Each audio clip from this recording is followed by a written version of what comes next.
It's really good to see you again. You ever meet someone who just seems to get it? Like they've figured out how to blend creativity and business and life in a way that actually makes sense. Well, that's Valentina Pardi-MacGregor. She started in fashion design, studied in Milan, and now she's running a beautiful home studio where she helps women over 40 reconnect with themselves through intimate portraiture. It's not just about taking these beautiful pictures, though. It's about focusing on confidence and storytelling and creating an experience that transforms how her clients see themselves. So in this episode, we talk about a whole bunch of topics, from social media struggles to the value of creative retreats, why building a supportive community is everything in this industry. And Valentina shares her approach to workshops, her big dreams of living part-time in Majorca, and how focusing on what you want rather than stressing about how to get there can open doors you never expected. I love this conversation because if you're looking for inspiration, a fresh perspective on running your creative business, or just a reminder that you can dream big and actually go for it, well, this is the one for you. Valentina always makes me smile, and I know by the end of this, you'll be smiling too. So on with the show.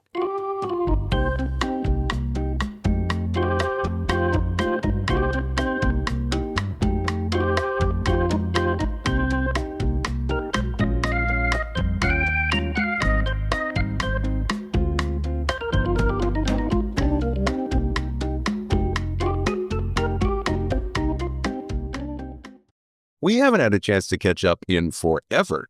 I was going to say, since Phoenix, we were in Phoenix for that content creation, I think. Oh, yeah, it was content curator. That's what it was, when we were in the same place at the same time. Yeah.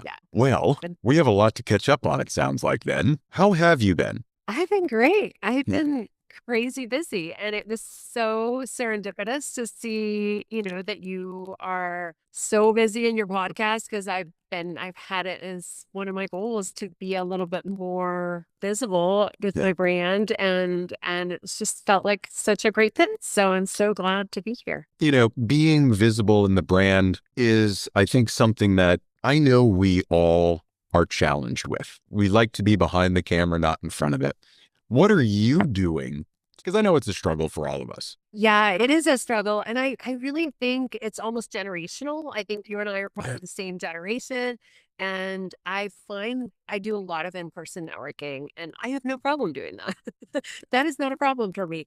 But somehow the moment I'm in front of a camera, or I have to hear my own voice or anything like that, it's just like, it's so much more grating or nerve-wracking and makes me so much more self-conscious. So I've made it a point to just do it. And the more I get in my head about it, the more I go back to, it's not about me. It's about the service or the content or the information that I'm providing. It's not about me. But I think in part it's generational for us, because we didn't grow up with these devices in our faces. For millennials or, younger, they kind of got exposed to that relatively young. So they're okay with it. They don't, my kids actually enjoy taking terrible pictures of each other and then posting them. And I'm like, that's mortifying. Like, that's been part of their culture. So for us, it's such a brain thing that we just need to work on, because there's no way around it nowadays. I find it really interesting that you bring that up, right? So the Gen X thing, right? I'm 51. There's this knowledge of the world existing before the internet. And now I get to see, over the past 25 years, how destructive it's kind of become, right? But it's the necessary evil. But that's my perspective, right? Like you said, teens, millennials, right? Everybody is so used to just being online and living life online that it really isn't as jarring to their internal workings, their psyche, to be putting yourself out there all the time. And it's just another communications channel. I think for those of us that might be a little bit older, we just struggle with, like, all right, I get it. It's cool. It's fun. I'm watching TikTok, but you're not going to see me dancing or in my kitchen in a negligee and doing dishes and hoping for a thirst trap. Like, no one wants to see any of that from me, right? So again, it comes back to market for that. Oh, there's a market, right? But I can't monetize it quick enough. I think there's always going to be that little bit of ickiness trying to do that. but the way past it is the service. So I'm glad you brought that up. Yeah. Are you doing anything in particular to kind of focus on that service piece? Yeah, before I do a lot of on Instagram or Yeah. stories, just kind of I call it talking to my phone, and I really do visualize one of my clients. Like I think about one of my clients, and I'm just telling her about my day or telling her about this client that I had come in, and it connects with people. I get a lot of DMs saying, I love seeing you on there. You're so authentic and warm. And I think in part it is because I'm like, it's not about me. I'm just talking to my client. And so it does totally help. And yeah, I'm not getting in our heads about that because it's not conducive for anyone. And essentially my goal is to grow my creativity, my brand, my ability to reach more women. And I can't do that if I don't get out of my own head. So it's not about me. Do you find you get any good ideas from the networking meetings down there in Austin? Like, do you find that you might say something to you and you're like, oh, that'd make a great video. I should do something like that. Does that ever happen to you? It's interesting to say that. I'm actually hosting for a networking group that I'm a part of a content day because so many of them are women our age that, again, get in their own heads about being Yeah. the voice. And so I've gone on all of their Instagrams and followed them as we do networking. And I've noticed none of them are the face of their brand. And I'm like, okay, I'm going to give you guys a day where you get to, for free, come into my studio and just use my studio with your phones to create content. I'll help guide you through it because to me, I'm like, guys, we need to just do, whatever we can to really represent our customers and for them to see us and like us and trust us and so forth. But it does take time to build that confidence. I'm still working on it. I mean, I still worry and listen to it and cringe and do all the things, but it's not about me. So, but yeah, that's probably the biggest thing I do is that whenever I am in a networking situation or a networking event, I think about that person's brand and how could that be represented either in video or in pictures. I don't really shoot video at all, but I think, if we're just using them for social media, our phones are plenty good enough. So, just how to better connect, they can connect with their customers from a visual standpoint. You and I are visual, we have visual brands, so it's much easier for us to be able to visualize that than for like a mechanic that is trying to grow their brand and they just have no idea. They're like, I don't know, I'll fix your car. Right. Right. No, it is so true, right? We tend to overthink things, right? Make things a little bit more complicated than they need to be. However, the majority of folks don't care about what mic or light or camera you're using. They just hold their phone up and go for it. And then there's another class of folks that are intimidated even by that. And that's probably the larger group out of anybody. And so for you to be able to host this and give them your guidance, right? Now kind of you're overthinking all the ideas, all the lighting, all the composition things. They don't know anything. And you're kind of meeting in the middle to help them produce content for their brand. I think that's such a wonderful act of service for what you can do in your community and your network. And I'm blatantly ripping that off without a doubt. Yay! Yeah, no, the reason being, Love that. I love it because I've been trying to figure out how to get more people into the studio, right? You have a home studio, correct? Yeah, it's Yeah. connected to my house. So I'm limited. I've had to be a little bit more creative in how do I get people in my studio because I can't host 30, 40, Right. 50 people events. Yeah, I just can't. It's a neighborhood, but I can host intimate gatherings. And so I created a calendar and each person selects their 30-minute time slot. That also means they get into my system. So now they get kind of my emails. So in a way, it opens them up to my studio, whether or not they become clients. That's not the point, but Right. it opens the door to a conversation that maybe I wouldn't have had. So, and for them, it's an opportunity to do what I'm kind of encouraged. Like I feel really empowered to help women our age do this because especially women, which is who I work with. It's amazing because a lot of times it's stepping in front of the camera for the first time. It's just getting that permission to be yourself, getting that permission to be on screen, removing some of the obstacles because I know for me, I can have everything scripted out. I know exactly what the shot list is going to be. And then I still get in my own head about like, my hair is a mess, or I'm having a fat day, or why I haven't slept in a week and my eyes are down here. And then there's an excuse to not do it. It's the resistance that we always feel, right? That Yeah, and our resistance. And so yeah. outside of the content, you're helping people get past that just to get the ball rolling. And I love that. I love that. And then Gently pushing them into it. yeah, to that, like I had one person today reach out to me and was like, I don't really know what kind of content I would create. Yeah. You know, she works with businesses kind of on saving them money. And I'm like, book your slot and I will help you. So I created a series of questions about their business that can help me figure out who their customer is. And then I can help guide them. It also helps them think differently from their customer's point of view. And then again, just get out of their own head. But also accountability, because once you book that slot, I'm expecting you here because otherwise someone else could have had that slot. So in a way, now you're coming in, and whether or not you like it, you're gonna be in front of the camera. So it's on their phone, so they have the option whether or not they're gonna post it. But at least it gets the ball rolling. All right. So you're gonna treat me like one of your women that comes in. I own a small business. I make pottery mugs, and I want to be the face of my brand, but I have no idea where to start. You're advising me in this 30-minute crash session. Where do you start? What are some of the tips that you give to your clients or prospective clients or people that you're trying to help with the content? How do you pitch them on this in terms of getting them going? Where do they start? First of all, I want them to think about who their client is, because I want them to have kind of that avatar for them to speak to. Who's been your ideal client? Have you had a client that you're like, oh, absolutely love that client. She's so happy with the end result, and she paid me a bunch of money, and everyone was happy walking away. We've all had those clients. So if they can visualize that, that will help. And it'll also help me kind of know who we're talking to. And then from there, I would probably tell her, okay, think of props that can help connect with that client and your business. So if you're bringing clay, if you're bringing, depending on your industry, if you're someone that's about saving people money, maybe you're bringing a calculator and a laptop, Right.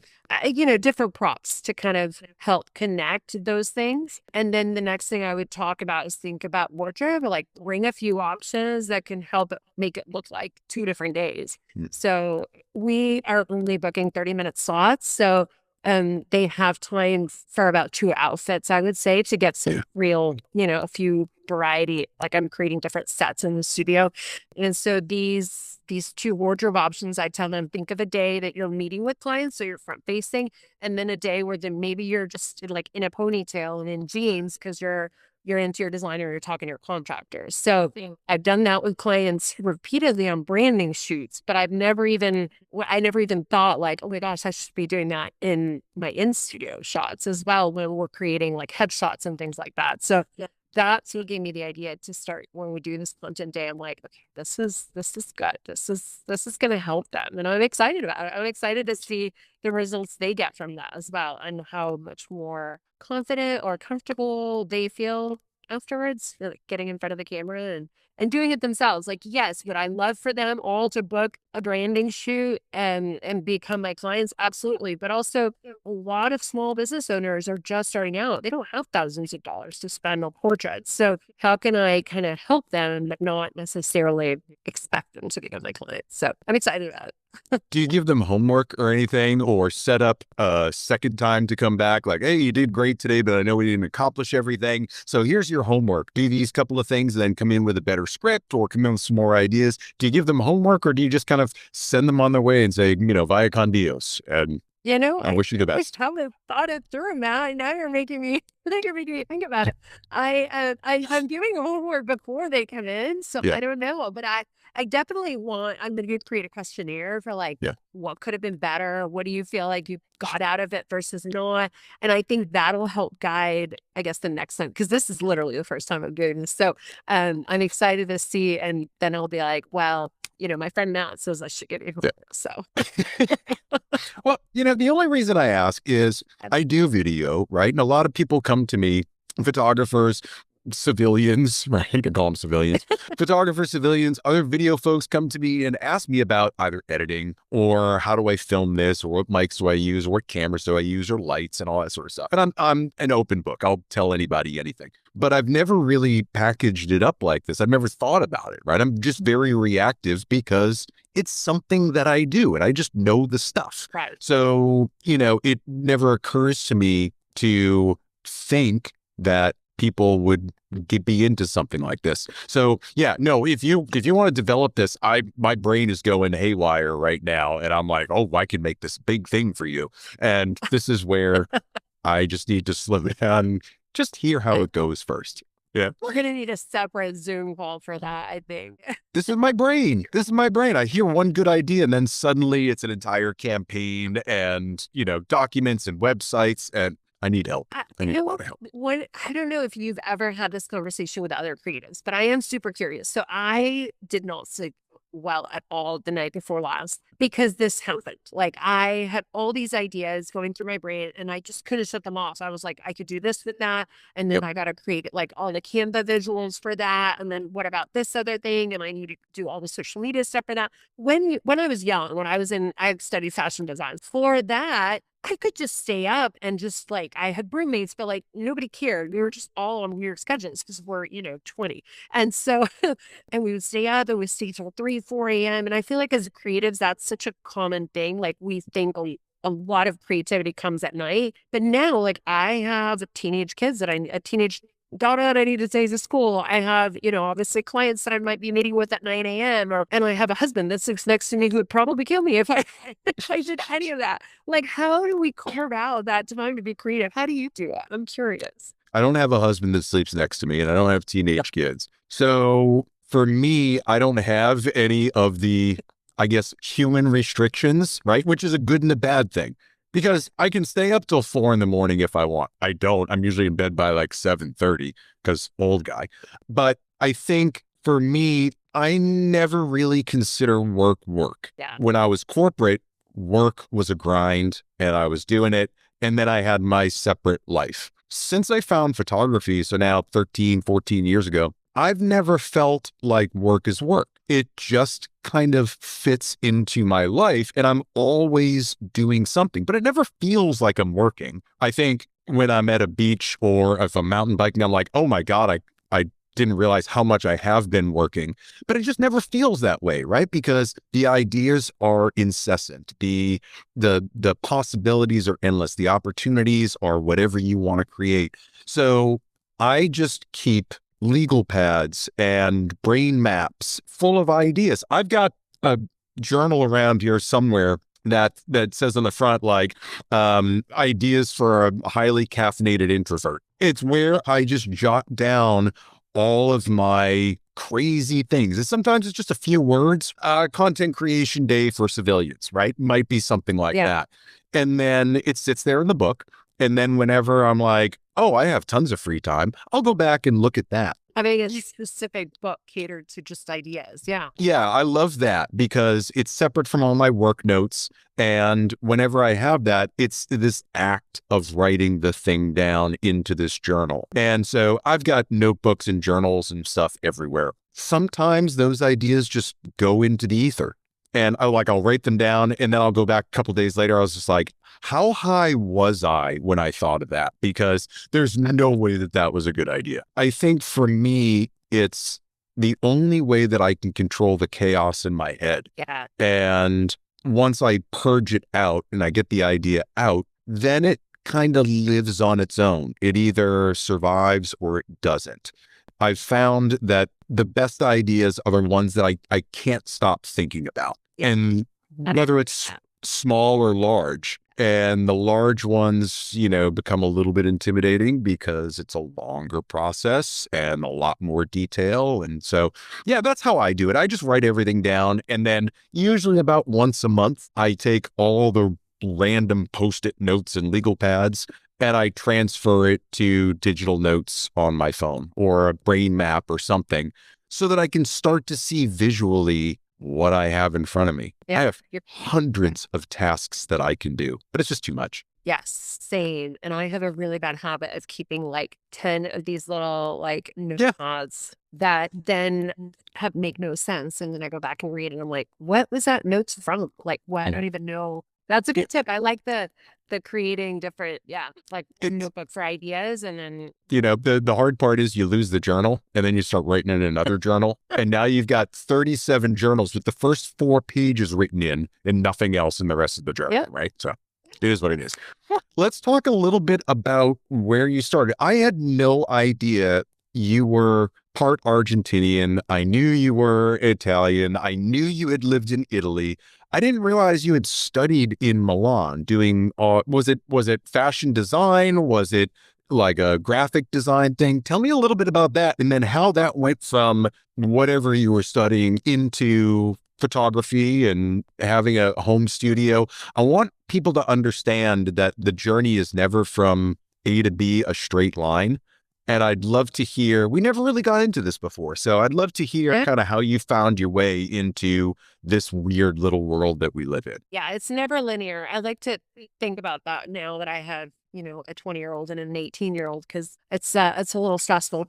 So my parents are both Argentinian. I was born in Argentina when they were moving from Italy to Venezuela. So I was actually born in Argentina, but we moved immediately after when I was 3 months old to Venezuela. So I was raised in Venezuela until I was 12 years old. And then we moved to Texas. My parents still live here as well. And so we moved to Texas. And when I was 18, they always used to speak Italian in the house to each other when they didn't want us to understand. We spoke Spanish in my house. And it infuriated me. So I was like, I'm going to learn Italian. It's like this BS. Like, what is this secret language you guys get to have? No. And so I wanted to study fashion. And at the time it was the 90s. I'm 47. So I graduated in 96 and at the time New York was dangerous. And I really wanted to go to New York. My mom said, absolutely no, it's so dangerous. So, but you can go to Milan because I have a friend that lives in Milan from the days that they used to live there. And so anyway, so I went for 3 years to study fashion design. And it turned out at the time I didn't know it. I thought I was compromising. But it was actually the best fashion design school in the country outside of Central St. Martin's, or in the world, sorry, outside of Central St. Martin's in London. It's Istituto Marangoni in Milan. And it's still, now it has, I don't know, 7 other schools all over the world, Tokyo and Miami and New York and but at the time it was the only one. And it was an amazing experience. I was there for 3 years, obviously learned Italian. So now it's our secret language. They cannot speak it without or behind my back. And I'm actually more fluent than them. But it was amazing. It was, I moved back and I started working for a company that did. So I did that product development for a leisure company. Sure. And because it was a smaller company, they needed help with every aspect. So like obviously I did their product development, their sizing, their everything. And then they needed help with the shoots. And so I would get involved with helping with a shoot. And we had this makeshift photographer that somebody had trained in-house. And I just had no eye for it. And so I kept helping him until I was like, here, let me use the camera. And then I was helping sitting next to him while he was doing Photoshop. So then I taught myself Photoshop. And that's kind of how I realized, like, wow, I really actually like this part way more than designing the clothes and thinking of the patterns and all of that. So yeah, so that's kind of how I started playing around with the camera. How did it spark the creativity in you? Looking at everything that goes into a line of styles that you're creating, it's not as creative really as people would think it is, right? Because it's more of a manufacturing and logistics and operations role than it is, the head in the clouds designer couture type of role.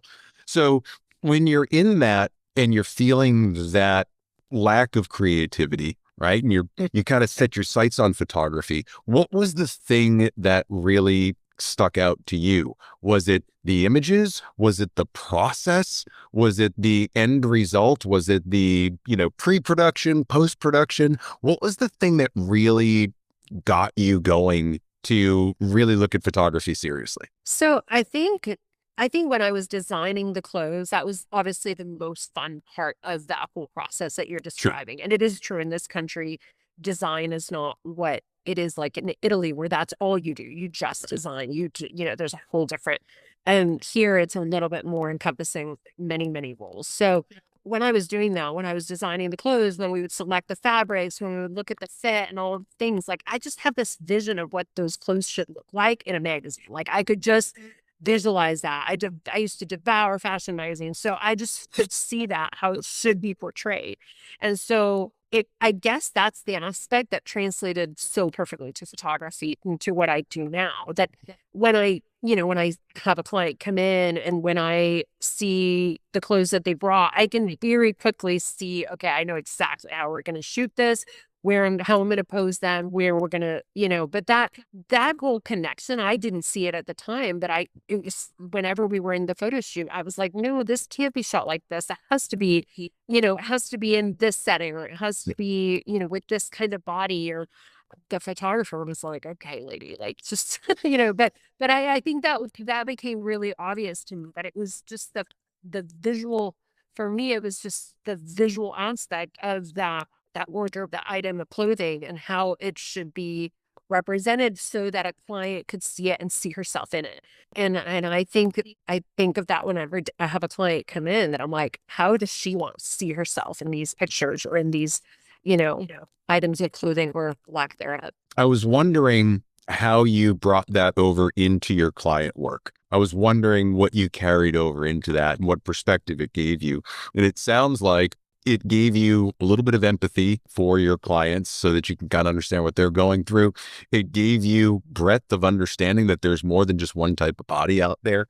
So Yeah. as people come into your home, do you find that there are things that are common between all of your clients that you can pull from your past and give to them as a gift of your creativity? Meaning you're able to pose them or do set design or do clothing design, right? Wardrobe consultations, whatever it might be. What do you think you carry over most into your clients?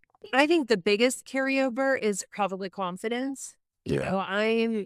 It's kind of a crazy thing, but a lot of clients that come in, they see pictures of, or, some of the visuals, some of the pictures that they see, whether it's on my social media or on my website, and they really connect with how confident, or how, just like natural it looks and feels. And I explain to them, every single woman, and I do actually still do a styling consultation, which I know so many photographers have kind of removed from their workflow. I do it on Zoom now, but I think it's so valuable, because my clients are still so nervous about their shoot. They're so uncertain. They're not sure what to bring. And even if it's for lingerie, like, it matters, because you're giving them that confidence of like, absolutely, that's going to look amazing. I can totally see how that, and they feel that confidence coming from me. So then they trust me that much more. And so when they come into the studio full of nerves, because, that's probably the most common thing for all of us, right? Very few people are super confident getting their picture taken. So when they come in and they're so nervous, and they're not, they're putting this stuff. Remember, we talked about this, and I'm like, I know, I remember that. I had this perfect set design. Like, I remember exactly how we're going to shoot that. So they get that confidence from me, and it, it does translate to a better experience for them. They let go. They're able to trust, because, we all have gotten, well, if you're a photographer, like, you get those clients that are really tense. And that's probably the hardest, when they don't give you anything. Like, they just don't opening up. I had a client not long ago be like that, and she was so sweet, so great, but she's not opening up until about the last 30 minutes of the shoot. So my shoots are about an hour and a half, and it just took that much longer with her, but I did the exact same process. But I don't think I've ever had someone that I can't connect with. And I think that's why, like, being able, whether it's my international travels, being able to having to move around, and, kind of, I would change accents in Spanish. Like, people still think it's crazy that I can switch from Argentinian, Venezuelan, or Mexican accent just by hearing someone else speak it, because it's that adapting to your surroundings and making others comfortable. That, I don't know. It's definitely a skill I've worked through. Yeah, the connection thing is really the most important part I think, for any portrait photographer. And it doesn't have to be a deep, soulful connection. You don't have to be lifelong friends at the end of it or anything like that. But there is a level of empathy and common ground that you search for. And sometimes you get it like that. And then, I was similar. I had a client the other day that I just could not connect with. She was wonderful and sweet, and we created beautiful photos.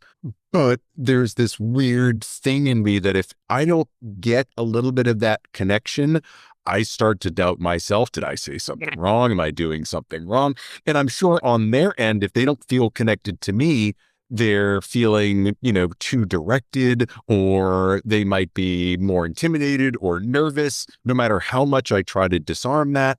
So that connection point, I find, I don't like to try to do in the studio. I do it beforehand, right? The initial phone call, all the prep, education. How much of that do you emphasize with your clients? How much are you talking to them before the shoot, planning all this out? Does it get in depth, or do you give them the basics, they show up, and then you wing it from there? No, I do a phone call for booking the shoot. I don't ever book a client. Again, I'm in by, they're coming into my home. So I Sure. want to make sure that this is a real person. So they we talk on the phone, and then we book the styling session and so forth. But I think you definitely get a feel even on a phone call. Like, I love a good old 90s phone call. That's what I call them now, because millennials don't like to be on the phone, but I'm like, it's a thing, guys. Like, it's good for us. You got to do it, and it's really hard. I've definitely slid into it's just easier to text or send an email. So I want to talk a little bit about having a home studio. I do not, and it's something I've always considered, either building a separate building on my property. I'm super rural, so I have like some acreage. So I was going to build a building or bring them into my home.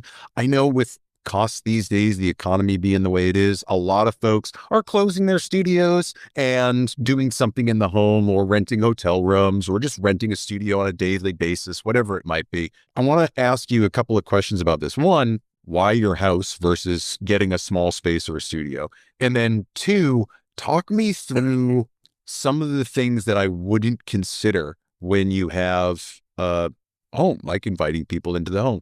What do you do, or I should say, where are your concerns with a home studio that someone might not think about after you've been doing this for so long? Yeah. So the first question, like, why, was I tried everything. So I started studio photography out of my nose when I away from chasing children around in parks, and and I started learning kind of that style of working with women. My husband's super supportive, so we moved ourselves into the guest room. We were like, to have a guest room, and so we moved ourselves into the guest room, and I was shooting in our, at the time, would have been our master bedroom, and because I had the best lighting in the house. So that master bedroom was upstairs, but I hated that I had to kind of drag all my clients through my whole house. We have two big dogs, and, hiding things that the kids left and so forth. So that was one. And once it was clear to me that I could be profitable doing this, and I was starting to make money. I decided, and I reached out to a photographer that was in my area, and I was like, "Hey, any chance you're going to share your studio?" And she actually said, "Absolutely, I would love that." So we paid half the rent. I paid half the rent, and it was a retail space, so it was great, because it was obviously super accessible. It was handicap and all the things that you want, and had a private bathroom and everything. And it had great lighting. However, it was retail, so it was totally exposed. So Yeah. I had started shooting my over 40 campaign at the time. It was mostly shooting a strobe, but I had started transitioning into doing a little more boudoir with some of my clients. And I found that, so I put kind of a wall of curtains, but you'd still get the odd person outside. Just felt very not boutique experience. So I found a separate place that was an office space, and that was great, but I had very low ceilings. So the retail space had high ceilings, great lighting, no privacy. And once I was in the office space, I realized it has lower ceilings.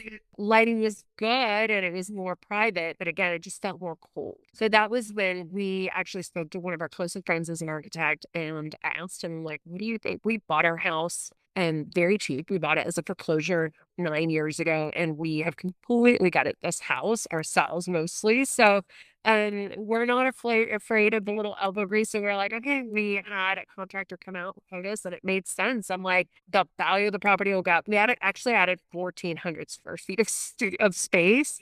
800 is studio only. Wow. The rest is like our monster. So we took advantage of it. Like, okay, we are in Texas. Everything's bigger here. And the house was not. So we could make it bigger.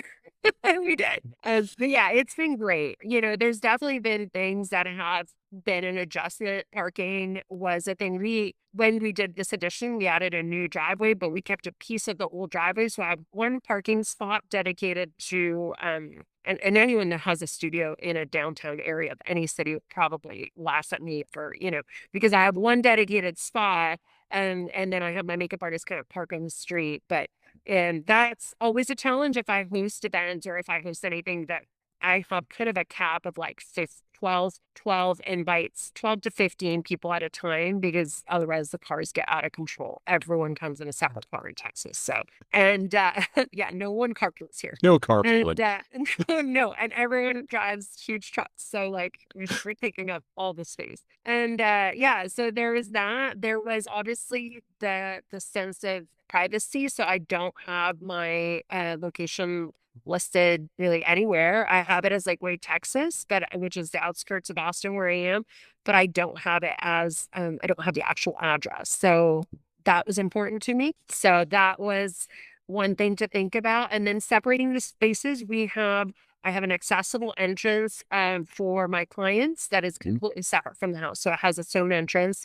It has its own AC, because that was again another, we wanted to make sure that we could turn it off if we didn't need the air conditioning. And then also, can I access it through the house? I didn't want to have to leave the house to come out back in. Most of the time here it's over 100 degrees. So I was like, I don't want to have to go outside if I don't have to. So it is connected to the house. And the thought of later, like we kept looking at our house, it has to make sense to be able to for resale value. And so this space could be converted very easily into 2 other bedrooms. So if somebody wanted to come and partition it and, convert it into something else, it very well could be. And it really did add value to our property because we added an extra bedroom and so forth as your meeting. So yeah, my studio is upstairs. So it's just so nice because I have 12 vaulted ceilings. They're 12 feet high, and I have 6 windows, and one of them is giant. So Wow. yeah, it's a real luxury. I mean, I was able to design it from scratch, and then we did a lot of the finish out. My husband installed the windows. So yeah, it's been a labor of love. It's a dream, really, because there's so many folks that don't have access to a space like that and aren't fortunate enough to have it in their home.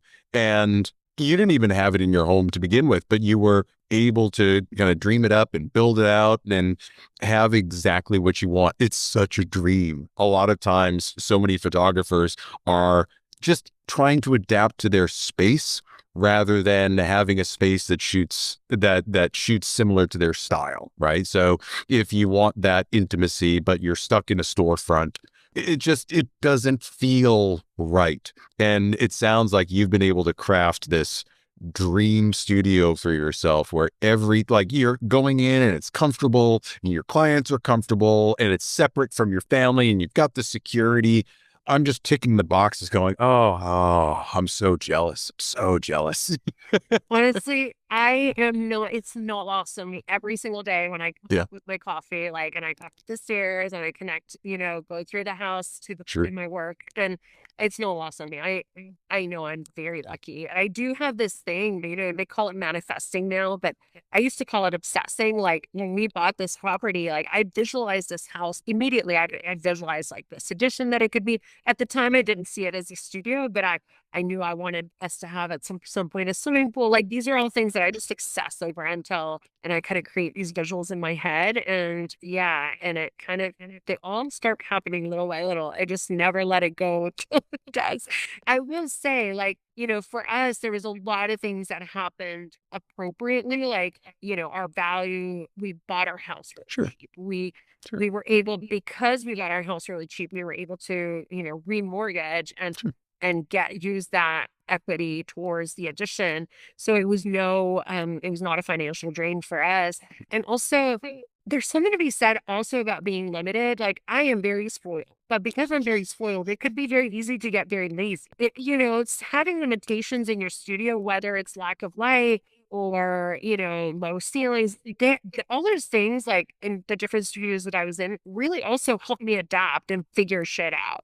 What are the limitations that I'm comfortable with? And what are the ones that are making me uncomfortable? And also, why am I uncomfortable? Like, what about is making me uncomfortable? And is that somewhere I need to stretch myself? And that's a good thing as well as a creative. So if people are not in a position, if you're not in a position to do that, know that there's also great value in that as well, Y- because you're having to do things that I'm not even trying. So It was going to be a question of mine of how you balance client work, business, your day-to-day, got to make some money, business versus the personal projects and the art.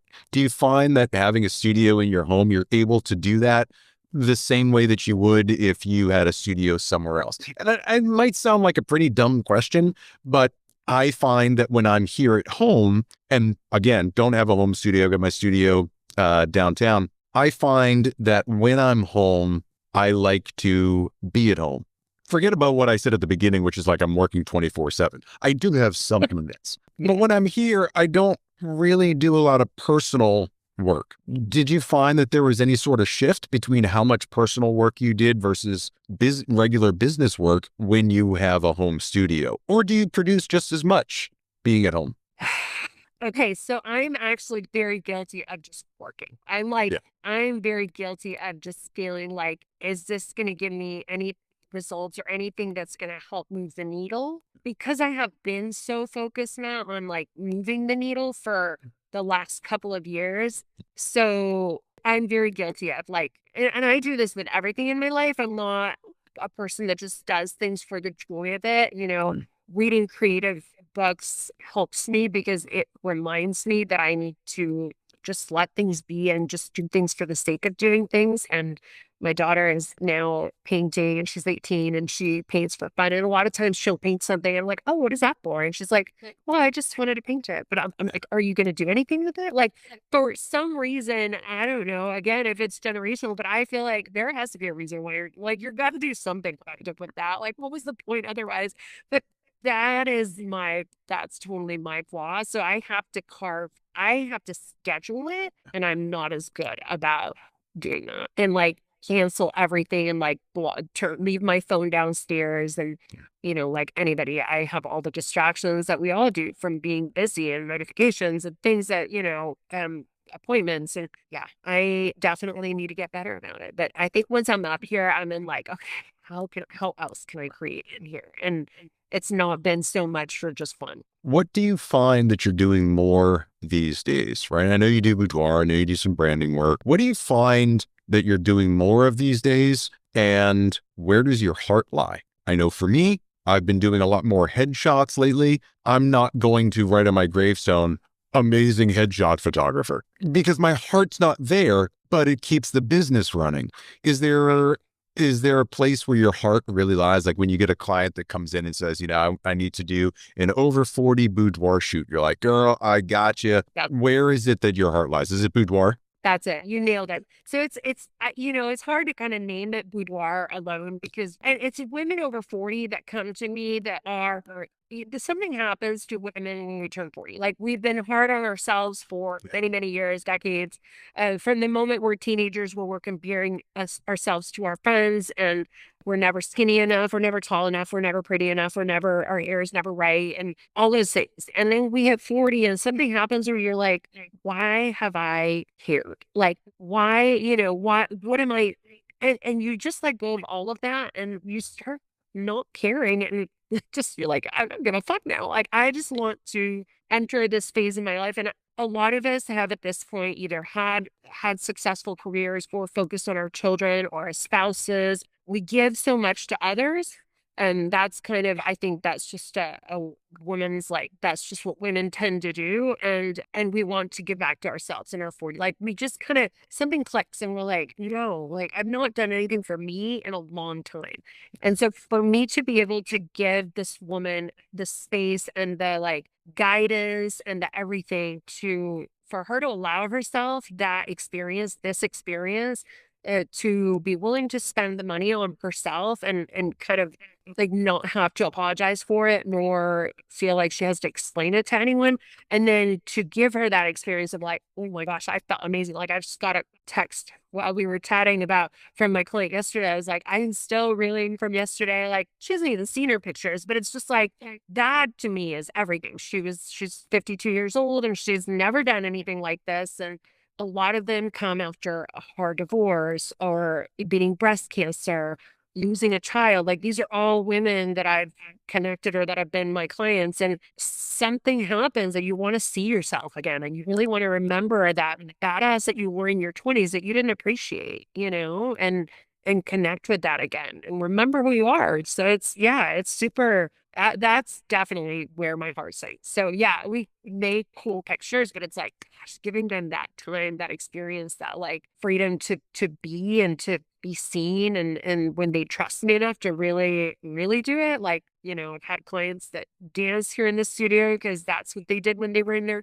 late teens, and they just connect with music in that way. I've had clients bring instruments, or that's so special to me. So yeah, the clothes are optional, but that's it's not just about creating beautiful, sexy pictures. I mean, that's kind of the byproduct of that, of really connecting with that woman that they are really still inside. It's just been sometimes buried a little bit. Yeah. I think that happens with a lot of things. Life just kind of takes over. There's a lot of photographers down where you are. How are you differentiating yourself from other boudoir photographers, from other portrait photographers, right?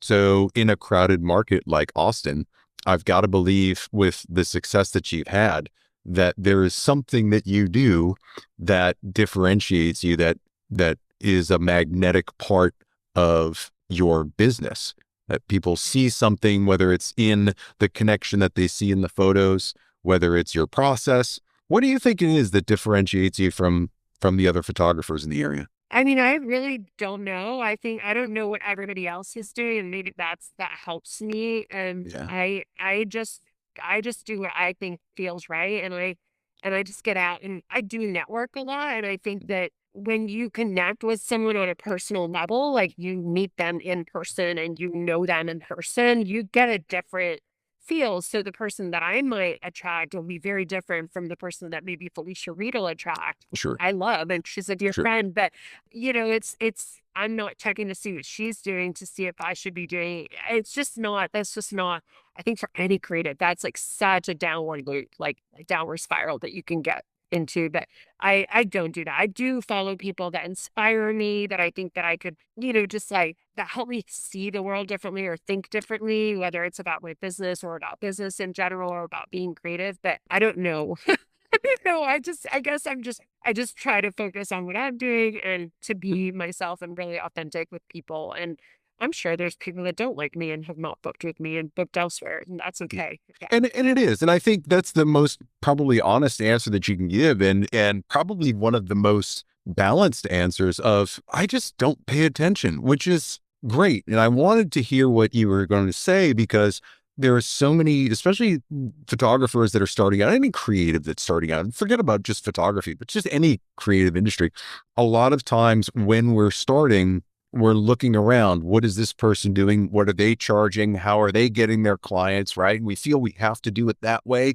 And we get trapped into these cycles and habits that, all right, well, now I'm here, but oh, they've leveled up over here. Now I've got to keep up with them. And it's a very ego-based thing, but it's easy to get into, especially in smaller markets. My guess is that in larger markets, I don't live in one, but my guess is in larger markets, there are so many folks that it's impossible to try to compare yourself to everybody. And it's probably more destructive to try to do something like that than to just do you, just put your voice out there, and you're going to attract the clients with the service, with your personality, with being the face of your brand, letting people connect to Right. you. asynchronously. So I think it was an interesting question because from market to market, I tend to hear certain things. Big markets, I don't care, right? There's enough room for everybody. Smaller markets is this person is doing mini sessions for $125, and how do I compete with that, right? And you get caught up in some of the things, losing sight of your own business and why you're doing the art thing in the first place. So great answer. Thank you. I do find it was a good question. I find that I've always followed people that really inspire me with And how they work, both in their business and in their, their end results, like their photography. And that has helped trigger. And I definitely did the comparison game early on. But in that way, like more to learn, like what else could I be doing? How else? And there were some things that I picked up that I tried and then quickly was like, that's just not me. yeah. I can't, that's not me. That's not who I am. That doesn't work for me. For some people, it really works just like booking online and, Mhm. just through email, and they never even talk to their clients until they walk in the door. I could not do that. To me, that was just so weird because I'm like, I struggled with that if I was the one booking, if I was the client. So I always have put myself, since I am my own client, in that way. Like my avatar is women like me. So I look at that, and I think that for anyone starting out, like that is a big part of it. You're gonna compare, but compare to learn and to try different things rather than to, I don't know, like even if you compare with people that are not in your market. I was told not long ago that there's like Austin has one of the largest amount of boudoir photographers. And I'm like, really? I had no clue. I had no clue. And honestly, I really have never, I still haven't looked that up, but I'm sure it's true. No one wants to wear clothes. It's just too hot down there. It's easier to take them off. Take my picture. I'm just sweaty. Who's inspiring you these days? Oh my gosh. There is a photographer in Italy that I've kind of really started following not long ago that I'm really inspired by. His name is Vincent Peters. I read, yeah, Vincent Peters. And I'm just in awe of his work. There is, oh gosh, I'm inspired by a lot of the women in my network that are building businesses and doing it with children on their laps and, and like babies at their hips and a toddler pulling on their leg. And I just think it's amazing. And I'm inspired by my husband as well. He's one of the most consistently hardworking people I've ever met. So I always think like, what would he be doing? What is it you're Like my what would Jesus do? He's from Scotland. His name is Ian, but he's a physical therapist, and he just works. And then Yeah. we in the weekends we always have projects or things we're finishing around the house, and he is like wakes up in the morning and just gets on it. And I'm like, gosh, that work ethic is incredible. So yeah, he does inspire me because there's I'm like I just want to relax, and he's outside building a deck. I'm like, See, there's the comparison. Stop comparing yourself to your husband. that's true. What He loves him. That's just his character. He can't help it. what are you doing for fun? What am I doing for fun? I am looking to book a trip. Right now, we are going to be going to my husband's running the marathon, the California, I forget which one it's called. It's the Big Sur. That's the one, the marathon in Big Sur. Wow. So he's running that. So we're taking a weekend, like a long weekend away. For me, it's like I'll be at the spa, but he'll be running a marathon. So that'll be fun. And I'm actually trying to book a long weekend with a few photographers, friends that we have in common, kind of as a little like retreats, kind of not a mastermind because it's just friends and we Sure. try to like talk shop, but also have fun and maybe shoot each other and travel. And so we're trying to figure that out. And lastly, I'm actually planning a couple of workshops in my studio. So I'm super excited about that. I'm actually bringing in other photographers to teach. So you're hosting. I'm hosting, exactly. I hosted Cara Marie last year. Unbelievable. She's incredible. Valentina, she is incredible. And she's been a big source of inspiration always for me since I found her. And she's shot quite a few of my branding pictures that I use all the time. But I was lucky enough to host her fine art boudoir fine art workshop last year. And this year I'm looking at hosting an underwater workshop with a photographer that is a dear friend out of LA. And then we'll see after that. I'm looking to do another one. So yeah, I'm excited. Those are fun for me. That feels because I get to host and I love hosting friends and family. That's what that feels like, but in a creative. And yeah. I've found that a lot of photographers in our circles, we're starting to gravitate more towards these, just a bunch of friends getting together rather than traveling the world and going to a workshop and trying to learn more techniques. I found that I was going on some of those trips just to meet the people and just to hang out with new friends. But now I'm much more in line with what you're doing, which is let's just get a bunch of us together and rent a big Airbnb somewhere and just be creative and learn from each other rather than it being a more structured type of retreat. It's really just a hangout. And I love that because it gives me that sense of community that I don't necessarily get on a daily basis with other driven creatives and ambitious business owners. And I'm not even saying all photographers. It could be any artists, right? Copywriters, videographers, anything. I'm just finding that these smaller pop-up groups are starting to happen. And I love that because it's a chance for all of us to experience different studios and go to different places without the overhang of a conference or a workshop or, I have to Yeah. spend all this money and go out of country and whatever it is. I think I'm seeing more of these intimate gatherings of friends that Yeah. I haven't really seen in the past. And I don't know if that's Yeah. because the era of the big conference is starting to decline, or people are burned out on workshops, or people just don't have the cash to do what they want to do or what they've done in the past.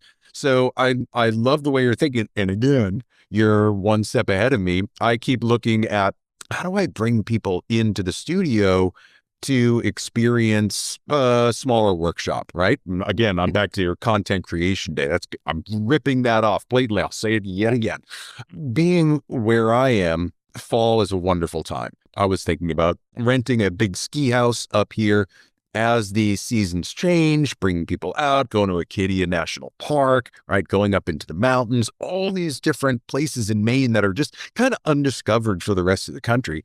I'd love to bring some folks out and just have that type of hang without it being so formal. And I think it takes away the pressure off of you or, Totally. if you're the one kind of organizing it, takes a lot of the pressure. You're literally just there to hang out. And the Yeah. expectations are such that we're just hanging out and we're going to create together and we're Right. but and I think there's more room for creativity when that expectation is removed of like, oh, I put in money, so how is this, or is it organized well? Is the food good? Like there's just so many variables that in the end, the more you pay, the higher the expectation of everything being a certain way. Whereas if you're just like, well, I'm just booking this trip and all it cost me was, my cost, then and you're like, whatever, I don't care what I eat. I'll eat a sandwich and it's all good. And I love that. I love that. Let me know if you do that in me. I will. No, absolutely. Do you feel like you create well in that environment? Sometimes I do. I have produced some of my best work when I'm at kind of casual workshop or there's really no pressure to create or learn. It's just really that artistic hangout. I've done some of the best work that I've ever shot in those environments. Do you feel like you do well, or do you just get caught up in the hangout and it's more of an interpersonal connection that you get more satisfaction from? Oh, I'm probably 50-50. Like I definitely love it because I get to have that interpersonal connection, with either friends or new friends. But I think some of those conversations can spark some of that creativity to then be like, oh, now you're making me think this. Like, how about we do this tomorrow? Like, would you be up for being my model? Or, and I think as creatives, we're much more up for like, oh, sure, whatever, Right. than other, I don't know. I think both. I think I could do both. And I think I don't get caught up in one too much that the other is neglected. I think I have a fairly good balance of wanting to connect with people, but also, ooh, now I got all these ideas that I just need to make happen. And I've loved I've loved some of the workshops that I've gone on that were smaller for that reason, and made some of my closest friends from that, including, we were talking about our friend Tina, that compared to some of the big other conferences, I've loved the conferences, but once I tried like the shootout situation, like that just was not for me. That was, I've not created any work that I feel like I could even show in. I mean, I can show it and it's beautiful, but it's not representative of what I create in my studio, what I want to create. So it's not. I found a lot of people tell me the same thing, especially more experienced photographers, maybe advanced folks that have been doing this a while and have developed their own style, their own voice. They've been either running a business or just being a photographer and having a certain style. That conferences, whether it's shooting bays that are formally set up or, little photo walks or whatever it is, that the more experienced folks that are there don't necessarily participate as much just because they're not getting from it what they would be able to, season to their taste. They can't salt and pepper the lights, right? The way that they might want to because everything's been set up. There's absolutely a place for it. And believe me, it's been a monumental task for these conferences to do that, modeling and lighting and all that, right? It's monumental, the amount of work that goes into it. Yeah. And there's a huge benefit from it. But I found, especially over the past couple of years, that I'm shooting less and less in those bays only because this isn't my clientele. It's not the style that I shoot in. It's not the type of connection that I like to make with the model. And I'm creating things that, quite frankly, everybody else at that conference is going to have. And exactly. I've always got this thing in me. I don't know if you have it, but I want to be different in whatever way that I can. If everyone is shooting a model with the same lighting setup, I want to shut one light off. I want to, do something so different that it looks unique, that it looks individual. Do you find that you gravitate towards anything like that?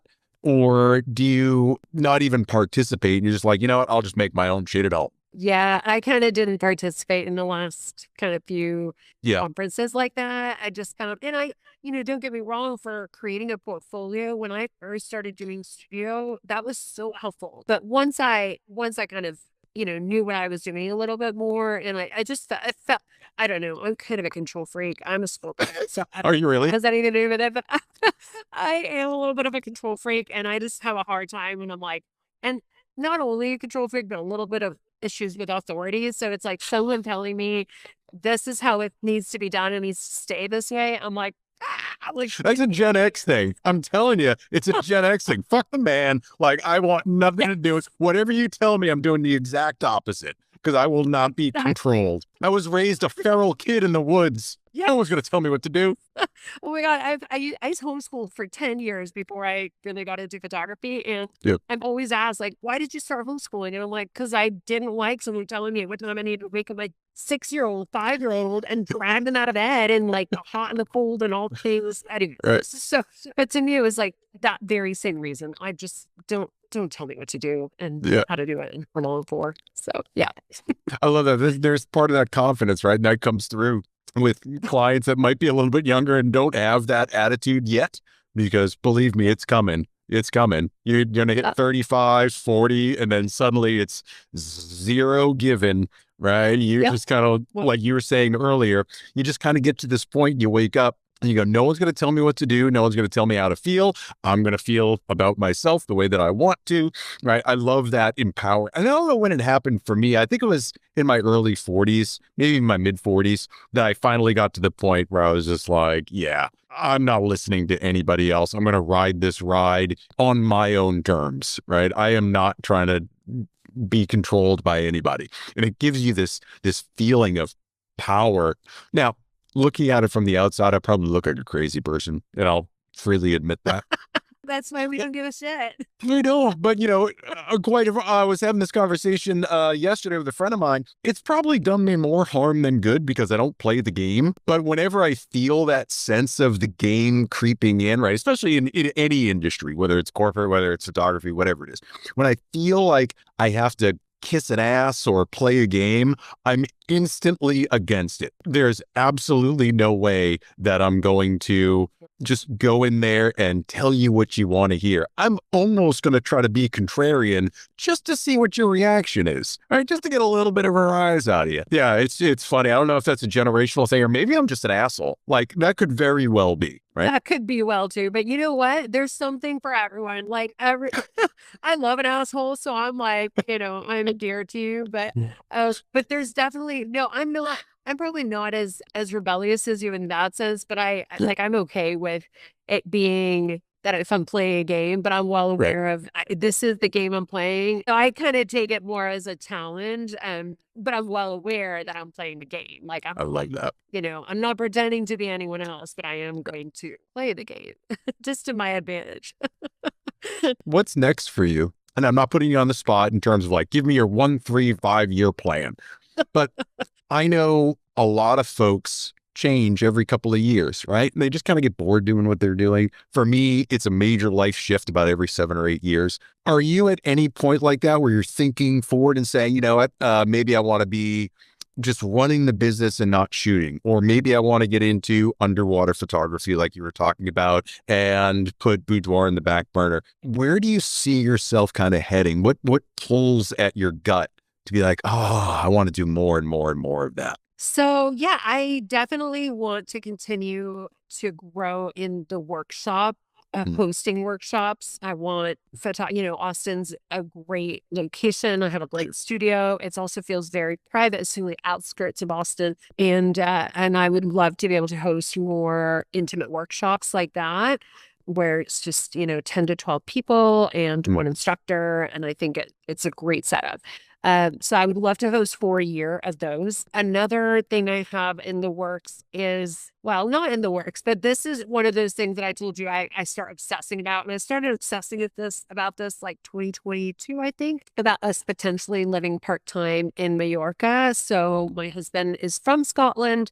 So whenever, often obviously we want to go see his family, it's a long ways, and we always go to Scotland and it's always cold and rainy. So we learned very quickly that if we book a trip to Europe, anytime we booked a trip to Europe, they could meet us wherever we are. And so that has become the goal now. So they will, different times, sisters will come, dad will come. And so the goal we have our youngest is graduating high school in 3 years. So we'll be empty nesters and we can start looking at potentially living part-time in Mallorca. And I would love to continue to shoot over there. And I don't know exactly what that would look like, but that's part of the reason why maybe I'm interested in water in photography, but it's just been like an obsession. I have this idea in mind of what Majorca could look like for as partly living over there. So yeah. Write it down in your little idea book. Make it real. Oh, it's ingrained. It's in here. Like I visualize it every day.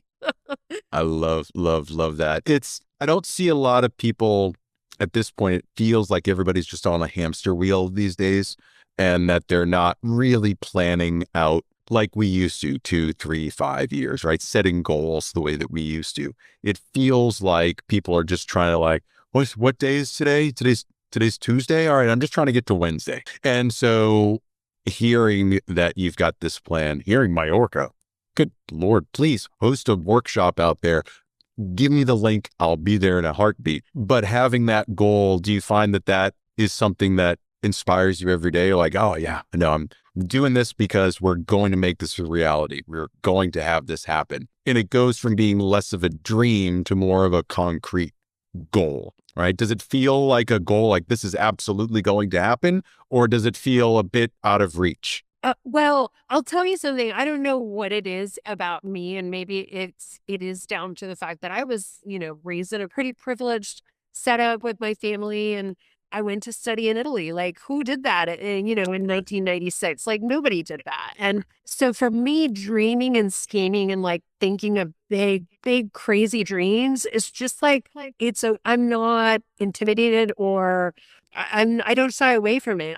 That's like just always been part of my life. And I came back from Italy, and then I wanted to go back to Europe, and I somehow landed a job that was opening up offices in London. Like that, just all these things have happened in my life. So I just dream big. I love dreaming big. I just think that the moment I feel like I'm not dreaming or I don't have something I'm super excited about, I can't. Like I just have to shake something like I in my life. So I either quit something or I join a new workout class or I do something crazy because I just don't work that way. I can't can't do it. So I would encourage everybody to just think of a crazy dream and just don't let it go. Like you don't know how it will work out. I just have that always those visions in my head and I have no idea how it's gonna work. I had no idea that when we bought this house, we bought it as a foreclosure because the neighborhood we live in was way above what we could afford. And I envisioned that the house would look differently, that we would have a swimming pool.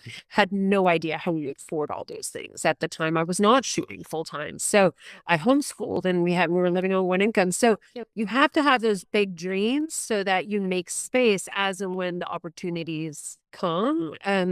Yeah, I don't know how else to put it. Yeah, it doesn't feel that big or crazy to me because now it's been 3 years, so now it feels super normal. We actually went to Majorca a few years ago to look at, what is it like and how do we feel about it? And we'll probably go back and start looking at, what city and where. So yeah. I love that you're focusing on the what, not the how. Yeah. A lot of people get stuck in the details of the how. Oh, I want to have my own business, but how do I do it? How do I set up a business? How do I get this stuff going?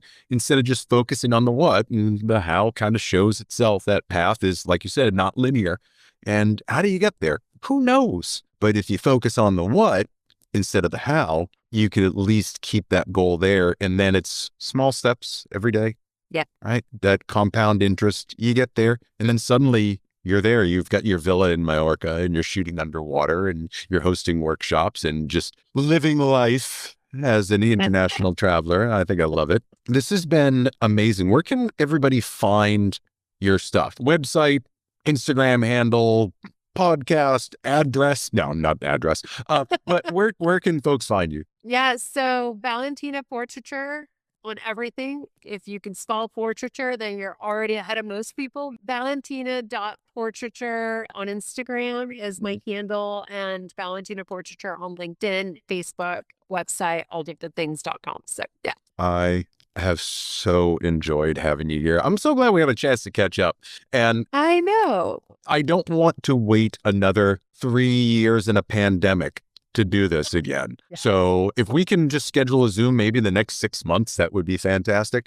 Because I really do want to keep up with what you're doing. I love the passion and just the commitment that you have to yourself to make this all work and to help your clients see themselves in a different way. I think it's absolutely beautiful. And the service that you provide is incredible. Your work speaks for itself. I don't have to blow any smoke anywhere to look at your work. You can see just how gorgeous it is by going to your website and following you on Instagram. I want to see what else you come up with as the face of your brand. I want to see you doing TikToks, spinning plates, or lip syncing, or in a dance battle with somebody. It's going to happen. I guarantee it. I will be the face of my brand, but I will stay authentic. So I don't know that I'll be dancing or doing any of that, but I love it. Valentina, thank you so much for being here. Hang here for just a second. I will talk to you soon, and I can't wait for people to hear what you have to say. So thanks again. Thank you so much, Matt. It's been a delight.